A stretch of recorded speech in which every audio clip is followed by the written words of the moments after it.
জিলহজের প্রথম 10 দিনের আমল, ইবাদত, নেকামল, ভালো কাজ, এটা আল্লাহর কাছে এত প্রিয়, অন্য কোন সময়ের আমল ইবাদত, অন্য কোন দিনের আমল ইবাদত আল্লাহর কাছে এত প্রিয় না। বান্দা এই তো খুশি হন, অন্য কোন সময়ের নেকামলে আল্লাহ তাআলা এত সন্তুষ্ট হন না। জিজ্ঞাসা করা হলো, কিলা ওয়ালাল জিহাদ ইয়া রাসূলুল্লাহ, সাহাবীরা প্রশ্ন করলেন, হে আল্লাহর রাসূল, অন্য সময় আল্লাহর রাহে যদি কেউ জিহাদে যায়, অন্য সময় যদি জিহাদে রত হয়, তাহলে সেই আমলটার মর্যাদাও কি এই দশকের সাধারণ নেকামলের চাইতে উত্তম না? ওটা তো জিহাদ, জীবন বাজি রাখা। এই সময়ের সাধারণ নেকামলের চাইতে অন্য সময়ের জিহাদটাও কি উত্তম না?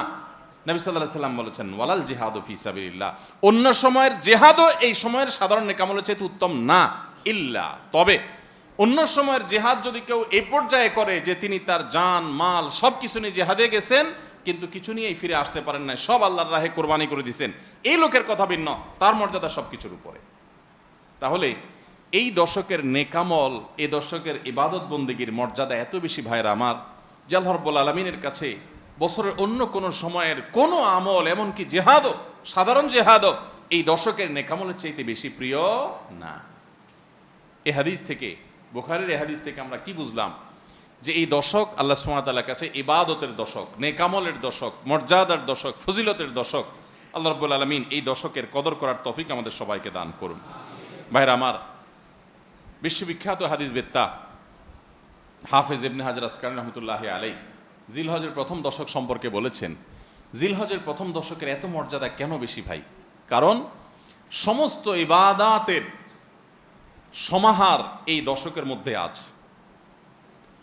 ইসলামের যে মৌলিক ইবাদতগুলো আছে, প্রায় সব মেইন সব ইবাদতগুলোর সমাহার এই দশকে আপনি খুঁজে পাবেন, এমনকি রমজানেও পাবেন না সব, এই দশকে সবগুলোর সমাহার পাবেন। কিভাবে?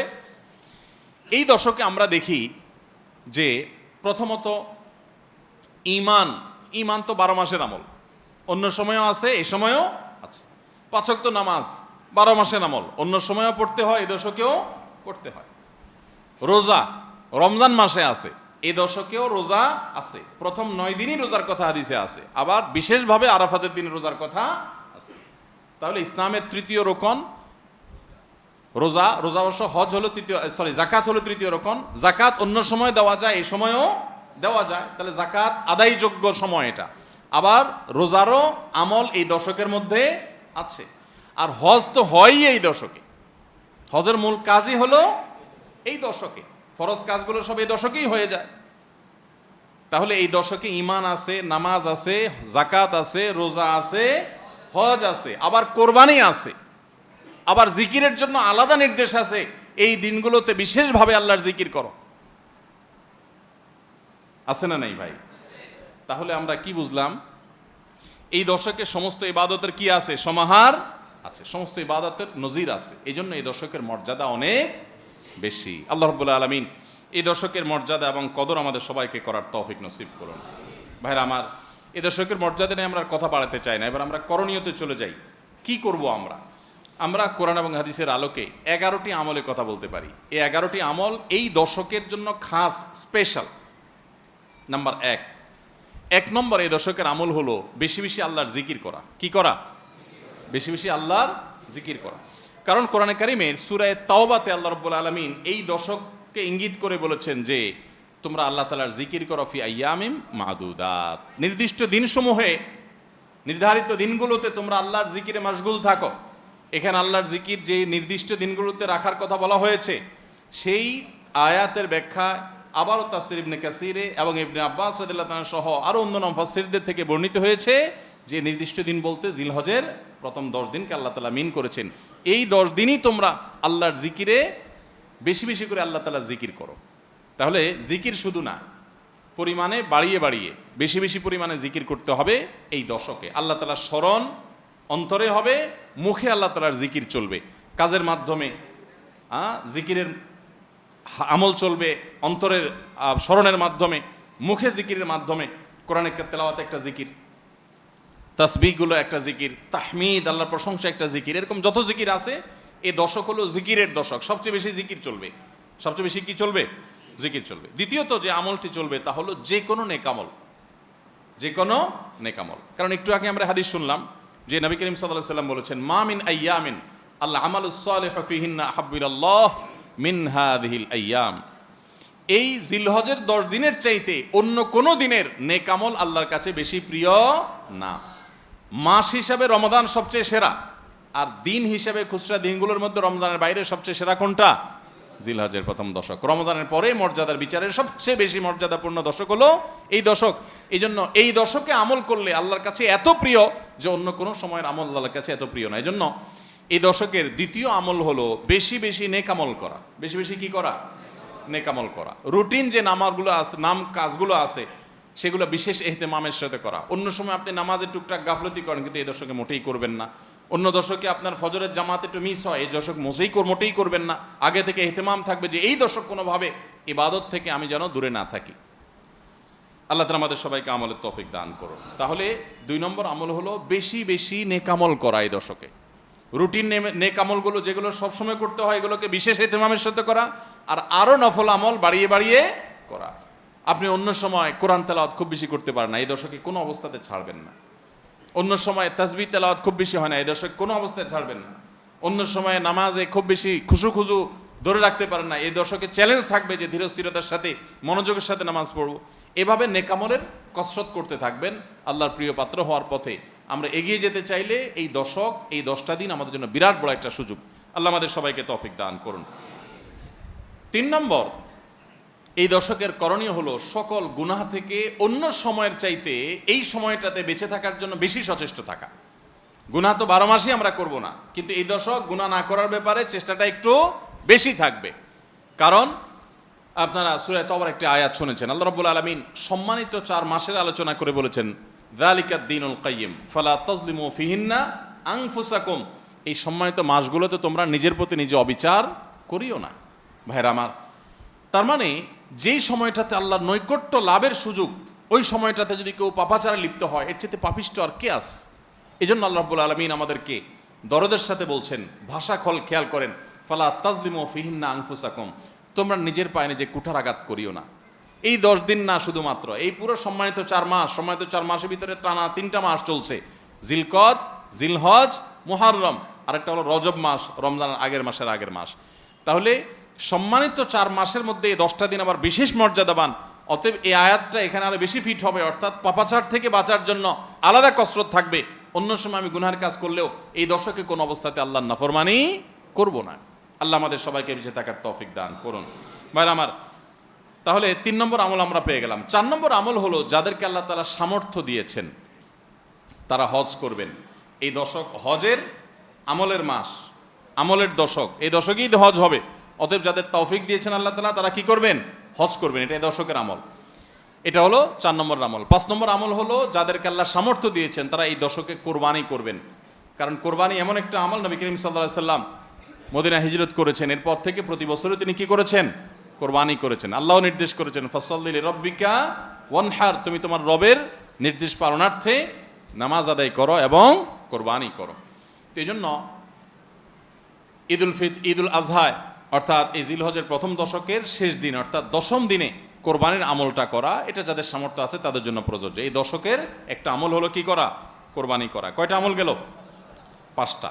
6 নম্বর হলো যাদের কোরবানি করার ইচ্ছা আছে তারা জিলহজের চাঁদ ওঠার আগে জিলকদ মাসের শেষ দিনের মধ্যে তাদের হাতের নখ, চুল, গোফ, অবাঞ্ছিত লোম এগুলো সব কেটে পরিষ্কার করে ফেলবেন এবং এই দশক আর সেগুলোতে হাত দিবেন না। কোরবানি করে তারপরে সেগুলো পরিষ্কার করতে চাইলে করবেন, এই দশকে আর হাত দিবেন না। নবী সাল্লাল্লাহু আলাইহি ওয়াসাল্লাম বলেছেন, মান আরাদা আন ইউদাহিয়া ফালা ইয়াখুয মিন শা'রিহি ওয়া আযফারিহি শাইআ, যে ব্যক্তি কোরবানি করার এরাদা করেছে, নিয়ত করেছে, সেই জন্য তার চুল, নখ এগুলো না কাটে ওই 10 দিন। জিলহজের চাঁদ উঠছে আর কাটবেন না, চাঁদ উঠার আগে কেটে ফেলবেন এবং কোরবানির পরে যায় কাটবেন, এই 10 দিন বিরত থাকা। তবে অন্য আরও বিভিন্ন রেওয়ায়াত থেকে, বর্ণনা থেকে বোঝা যায় যে এই আমলটা শুধু যিনি কোরবানি করবেন তিনি নয়, যিনি কোরবানি করবেন না, কোরবানি করার সামর্থ্য নাই, তিনিও এই আমল করতে পারেন, তাহলে আল্লাহ তাআলা তাকে কোরবানি করার সওয়াব দান করবেন। এমনকি কোনো সালাফ, কোনো সাহাবী থেকে এই আমলও বর্ণিত আছে যে বাসার বাচ্চা কাচ্চা যারা আছে তাদেরকেও এই দশকে চুল, নখ ইত্যাদি কাটতে নিষেধ করেছেন। তাহলে চুল, নখ ইত্যাদি কাটা থেকে বিরত থাকা এই 10 দিন। আগে কাটা এবং পরে কাটা, এই 10 দিন না কাটাকাটি না করা, এটা একটা মুস্তাহাব আমল। এবং প্রায় সব ফুকাহা একরাম এই ব্যাপারে একমত হয়েছেন। মওসুআ ফিকহিয়া কুয়েতিয়ার মধ্যে লেখা হয়েছে যে ইত্তাফাকাল ফুকাহা, সব ফকিহগণ প্রায় একমত যে এই দশকে যিনি কোরবানি করবেন তিনি তো বটেই, কোরবানি যিনি করবেন না তাদের তরফ থেকেও চুল নখ এগুলা কাটা থেকে বিরত থাকা মুস্তাহাব। তাহলে 6 নম্বর আমল গেল চুল নখ ইত্যাদি এই দশক না কেটে থাকা। 7 নম্বর আমল হলো এই দশকে বেশি বেশি তাকবীর পাঠ করা। এটা তাকবীরে মুতলাক বলা হয়, সাধারণ তাকবীর। আল্লাহু আকবার, আল্লাহু আকবার, লা ইলাহা ইল্লাল্লাহু, আল্লাহু আকবার, আল্লাহু আকবার, ওয়ালিল্লাহিল হামদ। এই তাকবীরটা হলো মিন শাআইরিল ইসলাম, এটাকে আমরা করতে পারি। ইসলামের যে নিদর্শনগুলো আছে সেগুলোর মতো করে এই তাকবীরটা আমরা পাঠ করব। এমনভাবে পাঠ করব যে অলিতে গলিতে রাস্তাঘাটে সব জায়গায় তাকবীরের ধ্বনি চলতে থাকবে, কারোর ডিস্টার্ব করে না, মৃদু কণ্ঠে সব জায়গায় গুনগুনিয়ে আমাদের মুখ থেকে তাকবীর চলবে। জিলহজের প্রথম দশকে এই আমলটা সম্পর্কে নবী করিম সাল্লাল্লাহু আলাইহি ওয়াসাল্লামের ভাষ্য খেয়াল করেন। তিনি বলেছেন ফাকসিরু ফীহিন্না মিনাত তাকবীরি ওয়াত তাহলিলি ওয়াত তাহমিদ। জিলহজের প্রথম দশক যখন শুরু হয় তোমরা বেশি বেশি করে তাকবীর পড়ো, বেশি বেশি করে তাহমিদ পড়ো, বেশি বেশি করে তাহলিল পড়ো, অর্থাৎ আল্লাহু আকবার, আল্লাহু আকবার, লা ইলাহা ইল্লাল্লাহু, আল্লাহু আকবার, আল্লাহু আকবার, লিল্লাহিল হামদ, এটা বেশি বেশি করে পাঠ করো। এটা নবী সাল্লাল্লাহু আলাইহি ওয়াসাল্লাম নির্দেশ করেছেন। তাহলে কয় নম্বর আমল গেল? 7 নম্বর আমল বেশি বেশি করে তাকবীর তাহমিদ তাহলিল পড়া। 8 নম্বর আমল হলো এই তাকবীর তাহমিদ তাহলিলটাই বিশেষভাবে পড়া। 7 নম্বরটা হলো সাধারণভাবে রাত দিন যতক্ষণ পারেন বেশি বেশি পড়বেন, কোনো সময় ফিক্স নাই, এবং 10 দিন ফুল। আর 8 নম্বর আমল হলো এই তাকবীরটাই নির্দিষ্ট সময় নির্দিষ্ট দিনগুলোতে বিশেষভাবে পড়া। সাধারণভাবে তো পড়বেনই, আর বিশেষভাবে পড়বেন। বিশেষভাবে কখন? আইয়ামে তাশরিকে। আইয়ামে তাশরিক কাকে বলা হয় ভাই? জিলহজের 9 তারিখ ফজরের পর থেকে নিয়ে জিলহজের 13 তারিখ আসর পর্যন্ত, জিলহজের 9 তারিখ ফজর থেকে নিয়ে জিলহজের 13 তারিখ আসর পর্যন্ত প্রত্যেক নামাজের পর সবাই যার যার জায়গা, পুরুষরা সরবে আর মা বোনরা বাসা বাড়িতে নীরবে তারা তাকবীর পাঠ করবেন। আল্লাহু আকবার, আল্লাহু আকবার, লা ইলাহা ইল্লাল্লাহু, আল্লাহু আকবার, আল্লাহু আকবার, ওয়ালিল্লাহিল হামদ। প্রত্যেক নামাজের পরে একা একা পড়েন আর জামাতে পড়েন, সর্বাবস্থা। জামাতে পড়লে ইমামের সাথে তাল মিলায় পড়তে হবে জরুরি না, প্রত্যেকে যার যারটা শেষে পড়বেন। মনে থাকবে তো ইনশাআল্লাহ? তাহলে 8 নম্বর আমল হলো আইয়ামে তাশরিক, অর্থাৎ জিলহজের 9 তারিখ থেকে 13 তারিখ পর্যন্ত প্রত্যেক নামাজের পরে তাকবীরগুলো জোরে জোরে পাঠ করতে থাকবো ইনশাআল্লাহ। 9 নম্বর আমল হলো জিলহজের 1 তারিখ থেকে 9 তারিখ পর্যন্ত এই 9 দিনই নফল রোজা রাখা। এই 9 দিনই নফল রোজা রাখা।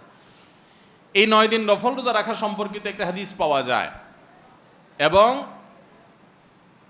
এই 9 দিনের নফল আমল সম্পর্কে মওসুআ ফিকহিয়া কুয়েতিয়া, কুয়েত থেকে প্রকাশিত ফিকহ বিশ্বকোষ, সেখানে বর্তমান সময়ের সবচাইতে অথেন্টিক ফতোয়ার কিতাবগুলোর মধ্যে থেকে, প্রসিদ্ধ কিতাবগুলো থেকে একটা, ফতোয়ার কিতাবগুলো থেকে মওসুআ ফিকহিয়া কুয়েতিয়া, সেখানে লেখা হয়েছে যে ইত্তাফাকাল ফুকাহা, সমস্ত ফকিহগণ এই ব্যাপারে একমত যে জিলহজের প্রথম তারিখ থেকে 9 তারিখ পর্যন্ত এই 9 দিনই রোজা রাখা মুস্তাহাব। এই 9 দিন রোজা রাখা মুস্তাহাব। বিভিন্ন বর্ণায়ও এটি প্রমাণিত হয়, যদি সে বর্ণাগুলো কোনো সনদ দিয়ে মুহাদ্দিসরা কেউ আপত্তি তুলেছেন, কিন্তু ফুকাহা একরাম এ ব্যাপারে রেকমেন্ড করেছেন যে এই 9 দিন রোজা রাখা মুস্তাহাব। যেহেতু জিলহজের প্রথম 10 দিনের পুরো 10 দিনই ইবাদত আল্লাহর কাছে প্রিয়, অতএব নফল আমল, রোজাও একটা নফল আমল, সেই হিসাবে রোজাটা অটোমেটিকও চলে আসে। এজন্য 9 নম্বর আমল হলো জিলহজের 1 থেকে 9 তারিখ পর্যন্ত এই দিনগুলো কি করা? রোজা রাখা। 10 নম্বর আমল হলো স্পেশালি বিশেষভাবে আরাফার দিনে, অর্থাৎ জিলহজের 9 তারিখে রোজা রাখা। জিলহজের 9 তারিখে কি করা? রোজা রাখা। প্রথম 9 দিন সাধারণ, আর বিশেষভাবে 9 তারিখের গুরুত্ব আরো বেশি, কারণ নবী করিম সাল্লাল্লাহু আলাইহি ওয়াসাল্লাম বলেছেন সিয়ামু ইয়াউমি আরাফা আহতাসিবু আলাল্লাহি আন ইউকাফিরা সানাতাল্লাতী ক্বাবলাহা ওয়াল্লাতী বাদাহা। আরাফাত দিনের রোজা, অর্থাৎ জিলহজের 9 তারিখের রোজা, এই রোজা সম্পর্কে আল্লাহর কাছে আমার ধারণা, আল্লাহর প্রতি নবী সাল্লাল্লাহু আলাইহি ওয়াসাল্লাম বলছেন যে আমার ধারণা যে এই রোজার বিনিময়ে আল্লাহ তাআলা 1 বছর পূর্বের আর 1 বছর পরের, অর্থাৎ আগামী 1 বছর এবং গত 1 বছরের গুনাহ আল্লাহ তাআলা মাফ করে দিবেন। আমরা এই পর্যন্ত যত ফজিলতের কথা শুনেছি, পিছনে গুনাহ মাফ করে দিবেন, গত 1 বছর গুনাহ মাফ করে দিবেন, সারাদিনে গুনাহ মাফ করে দেওয়া হবে, এরকম বিভিন্ন হাদিস আমরা শুনেছি। কিন্তু এরকম কোনো হাদিস কেউ হয়তো আমরা এই হাদিস ছাড়া আরেকটা হাদিস শুনি নাই যে 1 বছর অগ্রিম গুনাহ মাফ করবেন। যদি আল্লাহ তাআলা কাউকে হায়াত দেন, তিনি 1 বছরের গুনাহ মাফ পেয়ে যাবেন। কোন হাদিস বেত্তাগণ বলেন যে হাদিসের মধ্যে ইশারা পাওয়া যায় যে কেউ যদি আরাফাতের রোজা রাখার তৌফিক পায়, হয়তোবা আগামী 1 বছর হায়াত পাওয়ার তৌফিক হবে তার। যদিও এটা জাস্ট একটা ব্যাখ্যা, এটা এমন না যে হাদিসে বলা হয়েছে আলাদা গ্যারান্টি দিয়ে, এরকম না। অতএব এর ব্যত্যয় ঘটলে করতে পারে। কথা বুঝে আসছে ভাই? তো এই জন্য এই আরাফাত দিনের রোজা এটা আমরা মিস করবো না ইনশাআল্লাহ। তাহলে 10 নম্বর আমল গেল জিলহজের 9 তারিখের রোজা। 11 নম্বর আমল হলো ঈদুল আজহার সমস্ত সুন্নাতগুলো আমল করা। ঈদুল আজহার অনেকগুলো সুন্নাত আছে না, এই সুন্নাগুলো সবগুলো আমল করা। ঈদুল আজহার যে সুন্নাগুলো আমল সাধারণত হয় না, গোসল আমরা করি, সুগন্ধি আমরা ব্যবহার করি, আলহামদুলিল্লাহ, অন্য অনেক সুন্নাত আমরা আমল করি, কিন্তু যে সুন্নাতের আমল সাধারণত হয় না তার ভিতরে একটা হলো ফজরের নামাজ মহল্লার মসজিদে এসে পড়া, ভোর রাতে আগে আগে উঠা। অন্য সময়ের চাইতে ঈদের দিন ফজরে মুসল্লি আরও আমাদের মসজিদে কম থাকে, কারণ চাঁদ রাতে তামাশা করে বেড়ায়, ফজর নামাজ মিস হয়ে যায়। তো ইমানদার সেটা করতে পারেন না। ঈদের সুন্নাহটা বিশেষভাবে আদায় করার চেষ্টা করা দরকার, অর্থাৎ জামাতের সাথে ফজর নামাজ পড়া দরকার, আগে আগে উঠা দরকার। ঈদের দিনের সুন্নাতগুলোর মধ্যে থেকে একটা। আরেকটা সুন্নাত আমাদের অবহেলিত, আদায় হয় না, সেটা হলো ঈদুল আজহা হোক আর ঈদুল ফিতর হোক, ঈদের নামাজ মাঠে পড়ার চেষ্টা করা দরকার। কোথায়? মাঠে। মাঠ এখন কম, বিশেষ করে শহর এলাকাতে মাঠ একটু কম, কিন্তু যেগুলো আছে সেগুলোও যদি সঠিকভাবে সবগুলোকে ব্যবহার করা হয় তাহলে অনেক জায়গায় সুন্নাহ জিন্দা হয়। আমরা ঈদের নামাজ মসজিদে পড়ি, কেন পড়ি? একটা অজুহাত দেই, মাঠ কম। এই অজুহাত সব ক্ষেত্রে গ্রহণযোগ্য না এবং সঠিক না। অনেক জায়গায় মাঠ থাকা সত্ত্বেও মানুষ মসজিদে নামাজ পড়ে, কারণ সব মহল্লার মানুষ আলাদা আলাদা নিজেরা একটু মাতবরি করতে চায়। আমরা আবার আরেক জায়গায় নামাজ পড়তে যাবো, আমাদের একটা বাঁকাওয়াতি থাকে। এই রোগ মসজিদে ঢুকে গেছে, মসজিদ কমিটির লোকদের মধ্যে রোগ ঢুকে গেছে। তারাই কোরবানি করতে রাজি না, যে আমরা এখানে জমাত করব না, চল আমরা সবাই মিলে বড় একটা মাঠে করি। বড় মাঠে কয়েক মসজিদের মুসল্লিরা একসাথে নামাজ আদায় করার যে সৌন্দর্য আছে, এই সৌন্দর্য মসজিদের মধ্যে ঈদের নামাজ পড়ার মাধ্যমে নাই। এই জন্য ভাইরা, মাঠে ঈদের নামাজ জিন্দা করার চেষ্টা করতে হবে ইনশাআল্লাহ। চেষ্টা করা যাবে না ইনশাআল্লাহ? তাই বলে আবার রাস্তাঘাট আটকায় মানুষের অসুবিধা হয় সেভাবে করে ঈদের নামাজ ব্যবস্থা করেন না। হ্যাঁ, যদি কোনো রাস্তা এরকম হয় যে না, এ রাস্তা বিকল্প বহু রাস্তা ডানে বামে আসে, মহল্লার রাস্তা, কারোর কোনো অসুবিধা হবে না, তাহলে সেখানে হতে পারে শর্ত সাপেক্ষে। কিন্তু সাধারণত রাস্তা নয়, বরং আমাদের নামাজ পড়তে হবে কোথায়? মাঠে। এবং ঈদের নামাজ মসজিদে আদায় করবেন না, মাঠে আদায় করবেন। এই আওয়াজটা সর্বত্র তোলা দরকার। শহর তো বটেই, গ্রামে পর্যন্ত এখন প্রত্যেক মসজিদের নামাজ হয়। কেউ কাউকে মানতে রাজি না, কেউ কাউকে মানতে রাজি না। আরেক জায়গায় ঈদগাহে নামাজ পড়বো, আমাদের ইজ্জত থাকে নাকি? তো এই লোক ইসলাম বুঝে নাই। ঈদের জামাত হবে, অনেক বড় জামাত, সেখানে বহু মসজিদের মুসল্লিরা আসবে, এটার মধ্যেই সৌন্দর্য, পুরো মহল্লার মানুষের সম্মিলন ঘটবে। এই সুন্নাতটা আদায় হয় না। ঈদুল আজহার আরেকটা সুন্নাত অবহেলিত, সেটা হলো ঈদুল আজহায় আমরা জানি যে প্রথম খাবার ঈদুল আজহার কোরবানির গোশত দিয়ে হবে, এটা সুন্নাত। ওমর রাদিয়াল্লাহু তাআলা থেকে একটা রওয়ায়াত বর্ণিত আছে যে আল্লাহ তাআলার উদ্দেশ্যে কোনো কিছু দান করলে এটা নিজে ভোগ করা যায় না। যায়? আপনি আল্লাহর রাস্তার জন্য, আল্লাহকে খুশি করার জন্য আল্লাহর রাস্তায় কিছু দিয়ে দিয়েছেন, এটাকে নিজে খাওয়া যায়? আর এটা আপনি গরিবকে দিয়ে দিবেন, মসজিদে দান করলে মসজিদকে দিয়ে দিবেন, আপনি নিজে ভোগ করতে পারবেন না।